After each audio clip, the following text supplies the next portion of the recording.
What's going on, everybody, and welcome to the Other Side of the Firewall podcast, where we talk about the latest and greatest in cybersecurity news, as well as we highlight those movers and shakers and glass ceiling breakers, those people of color who've made it to the other side of the proverbial firewall.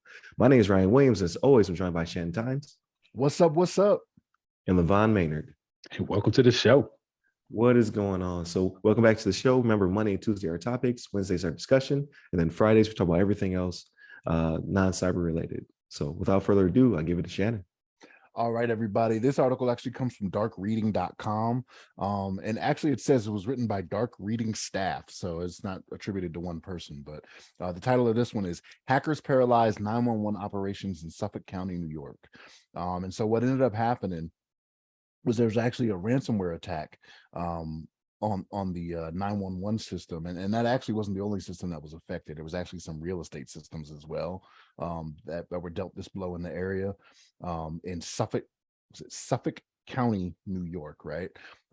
So because of this, they were actually, their 911 services were reduced to pen and paper, right? And then making phone calls to dispatch officers. So like with everything in this world today, right? It's all automated, right? But when you have this ransomware attack, to where you can't get to your services, this is kind of what you're reduced to, right? So it crippled them to the point where they actually had to, now Suffolk County had to reach out to the NYPD to ask them for help in handling calls that were coming in, right? And in response to NYPD, they added 5 extra officers per shift to help them, right? Now, what's kind of crazy about this, not kind of crazy, but what gives us a little bit more meaning is that New York City is actually almost 2 hours away from Suffolk County, where they were affected here for this. So you got NYPD officers that are going like 2 hours away to provide this service for them in Suffolk County.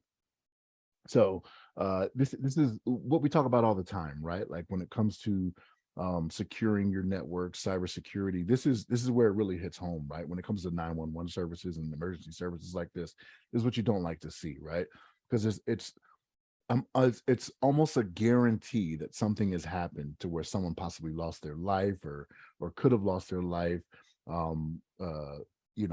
Someone went missing or something like that, and you just don't get the response that you're used to, right? Like the times get delayed, them having to actually pick up a phone and make a call, you know what I mean, to somebody instead of just dispatching through their computer system, because that's just the conveniences we've become used to, right? Like this is why you have emergency services show up within minutes, right? Because you have some type of system, computer system that can dispatch them easily.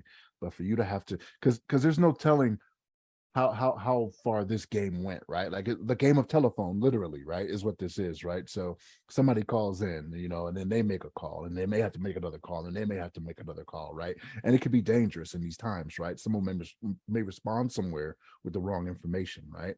And you know how that can turn out, right? Somebody could get shot when they don't need to be, or it be misunderstood who's who in a certain situation.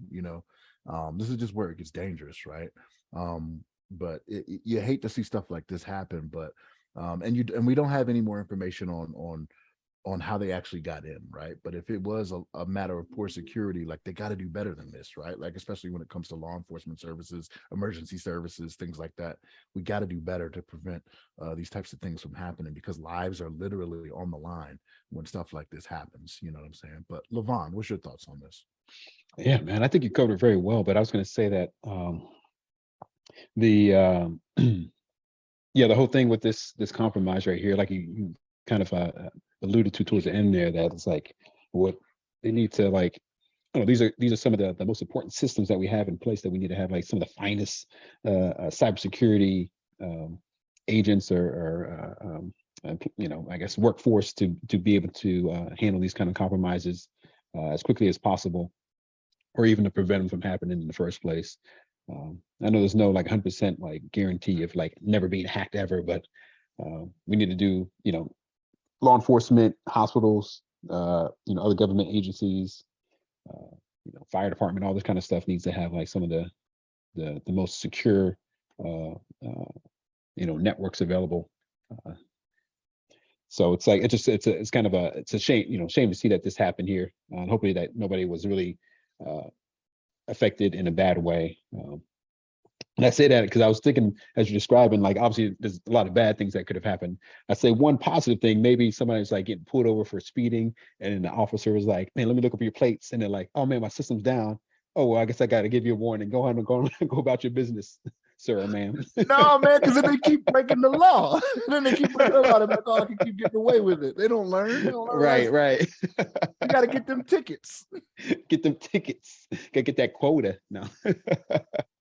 But I was just thinking that might have been the one good thing, maybe for some poor man or woman out there that got pulled over right as the system went down, and they're like, "Dang, I was going like 100 and a 50." I don't know. And you happy they got away? Come on, LeVon. Yeah, you gotta get out the car. You gotta put them Right. straight You're to under jail. arrest. Right. That's right. That's straight to jail speed right there. But Straight maybe not maybe that extreme, but maybe like a 70 and a 55 or something. But yeah, this is very interesting. I mean, I'm trying to think of the other point I was going to make on this one, but it's something that, like, we got to make sure that these systems are secure. Whole thing of having to write things down on paper, or like using, like everything, like you were saying, Shannon, is kind of becoming more computer based. We don't have a lot of things that we're kind of relying on pieces of paper and handwriting notes and things like that, or sending mail. We can send emails at a much quicker pace and get information exchange pretty fast. But I was going to comment that, like, this ransomware has been going on for a while now, and I know we talked about it on several other podcasts, but we know about the was it the meat packing or the meat plant in Brazil, and then we had some oil stuff here in the States, and we had some hospital stuff that happened before that, and some water treatment plants.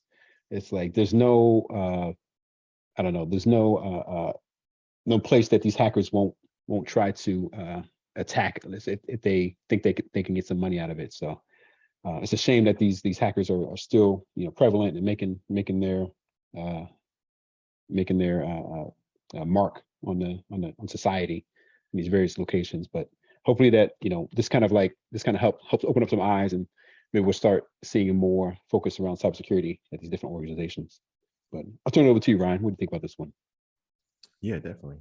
So yeah, I believe emergency services should be treated the same as critical infrastructure, right? So like your colonial pipelines, like you said, JBS, a few others. That's how every precinct, fire department, et cetera, should be treated as well, in my opinion.